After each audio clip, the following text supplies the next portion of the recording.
A classic kettlebell deadlift has the feet facing forward about hip width or a little wider. This wide stance means we're going to open up the heels further apart and the toes are going to be turned out a bit.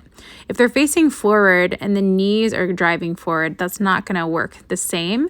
We want to have a nice open stance, but we're not going to be squatting up and down in a wide squat. We are still going to be hinging. The thing that's going to make this feel a little funky is that the knees are still going to bend quite a bit, so it does feel kind of like a squat, but your butt's going to come down and then you're going to pull the bell away from the floor. So you're using the hinge motion, and I'll show you from the side in just a second. So even though this looks a lot like a squat, you'll see that I am hinging quite a bit and my hips come down just so that I can press firmly through my feet to stand tall. I'm feeling a lot of this in my hamstrings and glutes. From the side, you'll see I stand wide and I'm standing right on top of the bell, so it's aligned with my body. I'm then going to really focus on this hinge. If I hinge and not bend my knees enough, then I am really top heavy. I also don't want to squat and just be bending the knees and not the hips.